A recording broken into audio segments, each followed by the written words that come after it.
Hello दोस्तों, स्वागत है आपका स्टूडेंट स्टडी चैनल में। दोस्तों, इसके पहले हम लोग फर्स्ट वाला जो पार्ट पढ़े थे, अध्याय जो थर्ड है उसका फर्स्ट वाला पार्ट पढ़े थे। उसमें मैंने आपको रूल बताया था और रूल के अलावा उस हर रूल पे एक एक एग्जाम्पल बताया था। ठीक, जैसे कि उसमें आपने दो चर वाले रैखिक समीकरण में पढ़ा था कि यदि उसमें तीन कंडीशन थी, तीन रूल था। जो पहला रूल था उसमें यह डिस्कस किया गया था कि यदि a1/a2 is not equal to b1/b2 होता है। क्या लिखा गया था? यदि a1/a2 is not equal to b1/b2 था तो उस समीकरण का अद्वितीय हल था। अद्वितीय का मतलब होता है केवल एक हल था। तो हम उस समीकरण को हल करेंगे तो इसमें x का मान 1 मिलेगा, मतलब कुछ भी मिलेगा, कोई भी वैल्यू होगी, और y का मान केवल 1 होगा। तो कहने का मतलब इसे बोला जाता है अद्वितीय हल। फिर दूसरी कंडीशन आप लोगों ने पढ़ा था कि यदि a1/a2 is equal to b1/b2 is equal to c1/c2, तो यह दोनों जो रेखाएं थी वह संपाती थी। संपाती का मतलब होता है एक ही लाइन पर थी। कहने का मतलब ये पहली लाइन यह थी तो दूसरी वाली लाइन भी इसी से होकर जाती थी। ठीक, और इस समीकरण के अनेक हल थे। कहने का मतलब x का मान कुछ रखेंगे तो y का मान कुछ आएगा, जब x का मान फिर बदलेंगे तो y का मान फिर बदलेगा।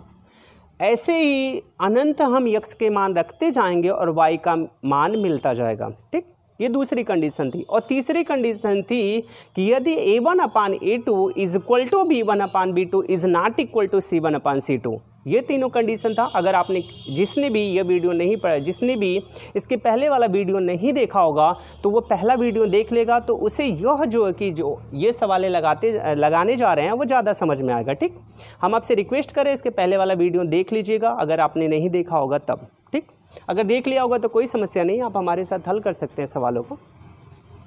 तीसरी कंडीशन थी यदि a1/a2 is equal to b1/b2 is not equal to c1/c2 था, तो यह दोनों रेखाएं एक दूसरे के समांतर थी और इस समीकरण का कोई हल नहीं था। अब हम लोग एग्जाम्पल के थ्रू पढ़ते हैं। क्या यह ग्राफी रूप में और वैसे ही सिंपल तरीके से पढ़ते हैं।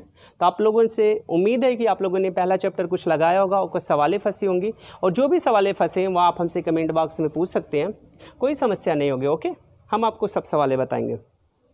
चलिए कुछ एग्जाम्पल लगाते हैं फर्स्ट वाले पार्ट के। अब सेकेंड इसका पार्ट पढ़ेंगे। ठीक, कहने का मतलब ये सेकेंड होगा। तो इसमें लिखा गया था, समीकरण युग में लिखा गया था x + 3y is equal to 6 और 2x - 3y is equal to 12 लिखा गया था। ठीक, और इसमें लिखा गया था कि क्या इस समीकरण युग में के संगत हैं। यदि इन्हें संगत है तो इन्हें ग्राफ द्वारा स्पष्ट कीजिए। तो आप लोग ग्राफ चाहे जैसे बनाइए, सभी ग्राफ सेम होते हैं। तो हम एक ग्राफ आपको दर्शाने का एक सिंपल तरीका बताएंगे जिसमें करना कुछ नहीं होगा, वह सबको दर्शाने आ जाएगा। ओके दोस्तों, जैसे ये समीकरण, इसको ग्राफ द्वारा दर्शाना है। इसको समीकरण 1 मान लिया और इसको समीकरण क्या मान लिया, 2 मान लिया। ठीक, पहले समीकरण को इसमें देखिए x है और y है, इसमें दो चर है। दो चर है तो इसके कितने समीकरण है, 2 समीकरण। ये समीकरण 1 और ये समीकरण क्या हो गया, 2 हो गया। ठीक, अब इसको करना क्या होगा, जब ग्राफ द्वारा दर्शाना होगा तो आप लिखना समीकरण 1 से। समीकरण 1 से आपने समीकरण 1 में x + 3y = 6 लिखा गया था। तो आपको समीकरण 1 से लिखना कि जब हर सवाल में एक ही रूल लगाएंगे। आप लिखना जब x बराबर 0 हो। क्या हो, जब x बराबर 0। इसमें समीकरण 1 में जब x बराबर 0 होगा तो वह हो जाएगा 0 + 3 इंटू कितना हो जाएगा, y बराबर क्या हो जाएगा, 6। पहले आप x बराबर 0 रखना तो उससे से y का मान निकल जाएगा, तो वह पहला बिंदु आ जाएगा। फिर इसके बाद आप समीकरण, फिर इसी समीकरण में आप y बराबर 0 रखना तो आपके x के मान आ जाएंगे। ओके दोस्तों, चलिए देखते हैं, सॉल्व करके देखते हैं। आपने x बराबर 0 रखा तो 0 + 3y = 6 हो गया, और 0 का कोई मतलब नहीं होगा तो आपका हो जाएगा 3y = क्या हो गया, 6 हो गया। तो y = क्या हो जाएगा, इधर 3 का गुणा है तो इधर 3 का क्या हो जाएगा, भाग हो गया, क्योंकि 3 × y लिखा गया था तो 3 का मल्टीप्लाई है तो इधर आके डिवाइड हो गया, और आपका हो गया 3 दूना कितना हो गया, 6। तो y का मान कितना आ गया, 2। तो आपको बिंदु क्या मिला, आपको बिंदु जो मिला वो x का मान 0 है और y का मान 2 है। पहले हम x को लिखेंगे, फिर किसको लिखेंगे, y को, क्योंकि x भुज बोला जाता है और y को क्या बोला जाता है, कोटि। तो इसमें देखेंगे भुज का मान 0 है और कोटि का मान क्या है, 2 है। तो आपको बिंदु कितना आ गया, 0 का मान 2। फिर इसके बाद क्या होगा, इसी समीकरण में आप जब y बराबर 0 कर देना, जहाँ पर x बराबर 0 किया था, अब यहाँ पे क्या कर देना y बराबर 0। अगर आपका मन करे तो x की जगह 1 2 3 4 कुछ भी लिख सकते हैं, कोई समस्या नहीं होगी, लेकिन ग्राफ दोनों का सेम आएगा। तो हम एक सिंपल तरीका लगाते हैं जो हर सवालों में लगेगा, इसी वजह से मैंने x बराबर 0 रख दिया। अब मैंने y बराबर 0 किया, जब y बराबर 0 किया तो x प्लस 3 इंटू y का मान कितना हो गया 0 बराबर क्या हो गया 6 हो गया। तो ये 0 हो गया, इसका कोई मतलब नहीं हुआ, तो x बराबर कितना हो गया 6। तो आपको बिंदु क्या मिला, आपको बिंदु पहले भुज को लिखा जाएगा फिर कोटि को लिखा जाएगा। भुज का मतलब पहले x को लिखा जाएगा फिर y को लिखा जाएगा। आपका बिंदु हो गया 6,0। ठीक, 6,0 होने के बाद आप इसको एक टेबल बना देना समीकरण 1 का। समीकरण 1 का जब टेबल बनाएंगे, ठीक, यहाँ पर लिखना x और यहाँ पे क्या लिखना y। देखिए पहला बिंदु क्या है, ये 0,2 है, कहने का मतलब ये 0 क्या है भुज और 2 क्या है कोटि। तो भुज का मान, भुज को x से लिखते हैं, तो x का मान 0 है, तो y का मान कितना हो गया 2। दूसरे वाले बिंदु से देखें, x का मान 6 है तो y का मान 0 है, तो यहाँ पे हो गया 6,0। और इसको ग्राफ के द्वारा दर्शाते हैं एक सिंपल तरीके से। आप देखेंगे ये ग्राफ है, इसको बोला जाता है x एक्सिस और इसको क्या बोला जाता है y एक्सिस। यही ना होता, ये x एक्सिस या y एक्सिस। आपसे उम्मीद है कि आप इसको जानते होंगे, ये x y तल होता है। क्या होता है x y तल, जिसको हम लोग दर्शाएंगे। इसको बोलते हैं ग्राफीय निरूपण, इसको बोलते हैं ग्राफीय निरूपण, और ये होता है बीजगणितीय निरूपण। ठीक, बीजगणितीय निरूपण तो पहले से दिया गया है और हम लोग ग्राफीय निरूपण कहते हैं। तो ये x एक्सिस या y एक्सिस, आप देखेंगे x एक्सिस पे इधर धनात्मक होता है और इधर क्या होता है ऋणात्मक। जब x का मान, जैसे हमने सपोज दैट कर दिया x का मान 5 है तो +5 होगा, तो 5 इधर दर्शाया जाएगा। और अगर मैंने कह दिया x बराबर -5 है तो -5 इधर दर्शाया जाएगा। अगर y का मान इधर प्लस है तो इधर दर्शाया जाएगा, अगर y का मान ऋणात्मक है तो नीचे दर्शाया जाएगा। ओके, चलिए, ये इसको बोला जाता है मूल बिंदु। मूल बिंदु को लिखा जाता है ओ को बोला जाता है ओरिजिन। ओ को क्या बोला जाता है ओरिजिन। ओरिजिन मतलब होता है मूल बिंदु, और मूल बिंदु का निर्देशांक होता है 0,0। चलिए पहले दर्शाते हैं। यहाँ पे लिखा गया था x का मान 0 और y का मान 2। आप देखेंगे x बराबर 0 कहाँ पर होता है, मूल बिंदु पर, और y बराबर कितना हो 2। y बराबर 2 धनात्मक है या ऋणात्मक, आप देखेंगे इसके सामने कोई चिन्ह नहीं है तो ये धनात्मक है, और दर्शाए कहाँ जाएगा ऊपर। यहाँ पर 1 और यहाँ पर 2, इसको लिख दिया 1 और 2। ये जो इसका निर्देशांक होगा इसको a से लिख दिया, और इसका निर्देशांक होगा 0,2। पहले x को लिखा जाएगा फिर y को, तो ये हो गया 0,2। फिर दूसरा बिंदु x, y, x का मान 6 है और y का मान कितना है 0 है। अब देखेंगे x बराबर जो 6 है वो धनात्मक है ऋणात्मक, तो आपको चिन्ह कुछ नहीं लिखा गया तो वह धनात्मक होगा, तो यहाँ पर होगा 1 2 3 4 5 6, और यही ना होगा, और इसका नाम लिख देंगे 1 2 3 4 5 और 6। फिर देखेंगे y बराबर 0, तो y बराबर 0 कहाँ पर होगा, यहाँ पर होगा, और इसका निर्देशांक इसको मैंने b से लिख दिया, और इसका निर्देशांक होगा 6,0। आपको पता होगा कि दो बिंदु से कितनी रेखाएं खींची जाती हैं। जैसे आपको दो बिंदु दिया गया, इससे कितनी रेखा खींचा, आपको कह दिया जाए कि दो बिंदु खींचा गया है, इससे दो बिंदु दिया गया, आपको रेखाएं खींचनी है, तो आप दो बिंदु से कितनी रेखाएं खींच सकते हो, सिर्फ एक रेखा खींच सकते हो। दो बिंदु से कितनी रेखाएं खींची जाती हैं, सिर्फ एक खींची जाती हैं। अगर आपको एक बिंदु दिया गया होगा तो एक बिंदु से कितनी रेखाएं खींच सकते हो, तो एक बिंदु से अनंत रेखाएं खींच सकते हैं। कोई आया इधर खींच दिया, किसी का मन किया इधर खींच दिया, किसी का मन किया इधर खींच दिया। कहने का मतलब इसमें दिन भर खींचते जाओ, कोई परिवर्तन होगा नहीं। आप अनंत रेखाएं खींच सकते हो, लेकिन दो बिंदु से सिर्फ एक रेखा खींच सकते हो। कोई उठेगा तो दूसरी रेखा इसी पर खींचेगा, तो दो बिंदु से कितनी रेखाएं, एक, और एक बिंदु से कितनी रेखाएं, अनंत रेखाएं खींची जाती हैं। ओके दोस्तों, डिस्कस करते हैं। फिर इसके बाद क्या होता है कि आपने 0 का 6,0 देखा, और यहाँ पर a देखा और यहाँ पर b देखा, तो दो बिंदु से कितनी रेखाएं खींची जाती हैं, एक। तो आप इसको इंची की सहायता से खींच दीजिए, और हमारी तरह वैसे नहीं। अब हमारे पास इंची तो है नहीं कि हम खींचे, या तो ऐसे हाथ लगा के खींचे, लेकिन हाथ लगा के खींच नहीं सकते, तो इसी वजह से मैंने वैसे खींच दिया। लेकिन आप इंची की सहायता से खींचेंगे तो आपका अच्छा ग्राफ बनेगा। ठीक, और ये रहा आपका जो रेखा खींचा, उस रेखा का समीकरण क्या होगा। आपने पहले वाले समीकरण को खींचा, तो पहले वाले समीकरण कौन सा होगा, x + 3y = क्या होगा 6। ये आपकी पहली रेखा हो गई। ठीक, अब बात आती है दूसरी रेखा को, तो सेम प्रोसेस हम दूसरी रेखा में करेंगे और इसको भी दर्शाएंगे जहां एक दूसरे को प्रतिच्छेदित करेंगी। अगर प्रतिच्छेदित करेंगी तो संगत है, अगर समांतर होती हैं तो वह क्या हो जाती है, असंगत। पहले हम लोग संगत और असंगत के बारे में डिस्कस कर लेते हैं।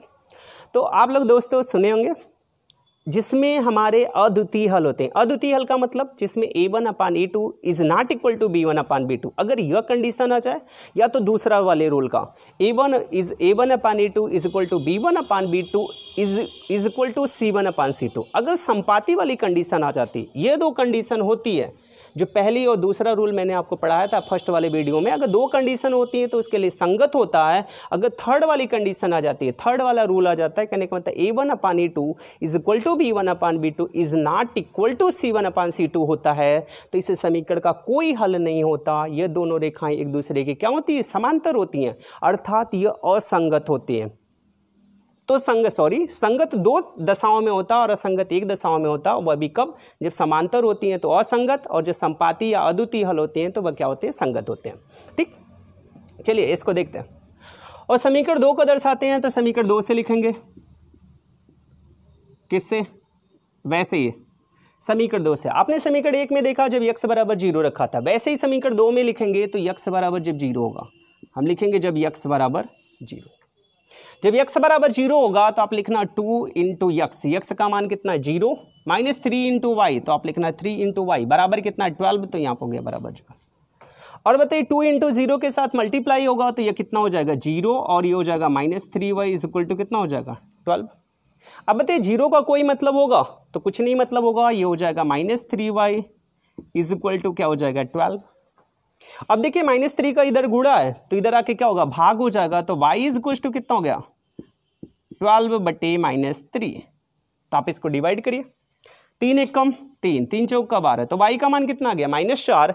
तो आपका जो y का मान आ गया वह कितना आ गया -4 आ गया। तो आपको जो बिंदु मिलेगा तो पहले भुज को लिखा जाता है फिर कोटि को, तो भुज का मान कितना है 0 और कोटि का मान कितना है -4। तो आपको बिंदु कौन सा मिला, 0, -4। जैसे ही आपको पहला बिंदु प्राप्त हो जाता है तो हम लोग दूसरा बिंदु प्राप्त करते हैं। अब दूसरा बिंदु मिलता कैसे है, आपने जब x बराबर 0 लिखा था तो वहीं पर हम लिख देंगे जब y बराबर 0। जैसे अपने फर्स्ट वाले में लगाया वैसे ही सेम कंडीशन सेकंड वाले में लगा रहे हैं। मैंने लिख दिया जब y बराबर 0। जब y बराबर 0 होगा तो समीकरण 2 में आप लिखोगे 2x - 3 इंटू y का मान कितना है 0, बराबर कितना है 12। ठीक, तो यहाँ से देखेंगे 0 का कोई मतलब नहीं होगा, तो आप कहोगे 3x - 0 इज इक्वल टू 12।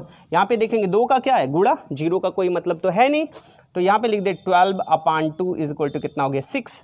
तो आपको बिंदु कौन सा मिला, पहले भुज को लिखा जाएगा फिर कोटि को, पहले x को लिखा जाएगा फिर y को, तो x का मान 6 हो गया और y का मान कितना हो गया 0। तो 6, 0 दो बिंदु आ गए, और दो बिंदुओं से कितनी रेखाएं खींची जाती हैं, तो सिर्फ एक रेखा खींची जाती है। और एक बिंदु से कितनी रेखा खींची जाती है, तो एक बिंदु से अनंत रेखा खींची जाती है, जैसा कि हम आपको निर्देशांक ज्यामिति में पढ़ाएंगे। ठीक, अब इसका भी ग्राफ बना ले, ऐसे ही टेबल बना लेते हैं। ग्राफ तो बनाना ही है तो पहले टेबल बना लेते हैं। यहाँ पर लिखा गया था x और यहाँ पे क्या लिखा गया y। ठीक, और बताइए पहले इसको दर्शाते हैं, x का मान 0 है तो y का मान -4 है, तो यहाँ पे हो गया 0, -4। फिर यहाँ पे देखेंगे x का मान 6 है तो y का मान 0 है, तो यहाँ पे लिख दिया 6, 0। इसको भी दर्शा दें, और दर्शाने के बाद यहाँ पर x बराबर 0 कब होगा, यहाँ पर होगा 0 मूल बिंदु पर x बराबर 0 होता है, y बराबर 0 होता है, अर्थात मूल बिंदु का निर्देशांक क्या होता है 0, 0। फिर यहाँ पे लिखा गया था y बराबर -4, तो आप देखेंगे y का मान -4 है तो ऊपर तो होगा नहीं, क्योंकि ऊपर धनात्मक होता और नीचे क्या होता है ऋणात्मक होता, तो y का मान -4 है। 1 2 3 4, इसको लिखेंगे 1 2 3 4। ठीक, और निर्देशांक क्या 0, -4, तो यहाँ पे लिख दिया ये जो निर्देशांक होगा इसको c से लिख दिया, क्योंकि a b से पहले दर्शा चुके हैं। इसका निर्देशांक हो गया 0, -4। दूसरा 6, 0, x का मान 6 है तो 6 इधर धनात्मक होगा और इधर ऋणात्मक होगा, जैसा कि आपको दर्शाया गया है 6, 0। तो यह बिंदु b यहीं पर भी आया और इसको बिंदु डी भी दर्शा सकते हैं, कुछ भी दर्शा सकते हैं। तो यहाँ पे जब दोनों रेखाओं आप इंची के साथ ऐसे खींचना, ऐसे मिलाते हुए एक रेखा खींच देना। जब मिलाते हुए एक रेखा खींच देंगे तो इस रेखा का नाम क्या होगा, ये दूसरा वाला समीकरण है, तो इस रेखा का नाम क्या होगा 2x - 3y = 12। आप देखेंगे यह दोनों रेखाएं एक बिंदु पर प्रतिच्छेदित करती हैं। जब एक बिंदु पर प्रतिच्छेदित करती हैं तो इस समीकरण का केवल एक हल होगा। एक हल का मतलब इस समीकरण का अद्वितीय हल होगा। अद्वितीय हल है तो इसी वजह से यह सवाल देखेंगे x का मान 6 है और y का मान कितना है 0, तो आपका जो उत्तर हो जाएगा अद्वितीय हल का तो x बराबर 6 हो जाएगा और y बराबर क्या होगा 0, और यही आपका फाइनली क्या हो जाएगा आंसर हो जाएगा। तो मैंने आपसे बताया था संगत दो दशाओं में होता, एक तो जब अद्वितीय हल होता और दूसरा कब होता संपाती होता। और असंगत कब होता है? जब रेखा का कोई हल नहीं होता, जब समीकरण का कोई हल नहीं होता, अर्थात दोनों रेखाएं एक दूसरे के क्या होती हैं संपाती होती हैं। तो दोस्तों हम लोगों ने दो चर वाले रैखिक समीकरण को देखा, कैसे उसका ग्राफ बनाते हैं और ग्राफी विधि द्वारा कैसे हल करते हैं, तो ऐसा मैंने डिस्कस किया। अब इसके बाद हम नेक्स्ट वाले एग्जाम्पल में तो ये संगत और असंगत जितनी एनसीईआरटी की सवालें हैं वो सब हम डिस्कस करेंगे एग्जाम्पल का, फिर इसके बाद हम एक्सरसाइज आपको बताएंगे। आपसे उम्मीद है कि आप हमारे साथ सवालें लगाएंगे और इसका नोट्स बनाएंगे। चलिए इसका रिवीजन करते हैं। और रिवीजन में क्या होता है, जैसे आपको समीकरण फर्स्ट अगर इसका ग्राफीय निरूपण कहेगा तो आप एक सिंपल प्रोसेस से ग्राफीय निरूपण करिएगा कि उसमें x बराबर 0 रखिएगा। समीकरण एक में x बराबर जब 0 रखेंगे तो y का मान निकल जाएगा और आपका बिंदु मिल जाएगा, ठीक। फिर उसी समीकरण में y बराबर 0 कर देना, उससे x का मान निकल जाएगा तो उससे भी बिंदु निकल जाएगा। और जब दो बिंदु निकल जाएंगे तो दो बिंदुओं से सिर्फ एक रेखा खींची जाती है। इन दोनों बिंदुओं को दर्शाते हुए यह रेखा खींच दिया और इस रेखा का नाम क्या हो गया x + 3y = 6। ओके दोस्तों, फिर इसके बाद 2x - 3y = 12। तो वही सेम प्रोसेस हम समीकरण 2 में करेंगे। जब x बराबर 0 करेंगे तो y का मान आएगा, y का मान कितना गया -4, तो बिंदु हो गया 0, -4। और उसी समीकरण में जब y बराबर 0 करेंगे तो हमें x का मान आ जाएगा, x का मान कितना गया 6 और बिंदु क्या हो गया 6, 0। पहले भुज को फिर किसको कोटि को, और दर्शाते हुए ये दूसरी रेखा खींच दिया। ये दोनों रेखाएं एक दूसरे की क्या होती हैं समांतर होती हैं। देखिए सॉरी, ये दोनों रेखाएं एक दूसरे को एक बिंदु पर प्रतिच्छेदित करती हैं, जिसमें x बराबर 6 होता और y बराबर क्या होता 0 दोस्तों। और बाकी आप सवालें हल करिएगा और सीरियस ना होकर हल करिएगा, एकदम शांति से एकदम आसानी से घर बैठ के एकदम सवालों को सॉल्व करिए और सबका आंसर आएगा। अगर कोई समस्या होगी तो आप हमसे पूछ सकते हैं, हम तो 24 घंटा अवेलेबल हैं। ओके दोस्तों, थैंक यू।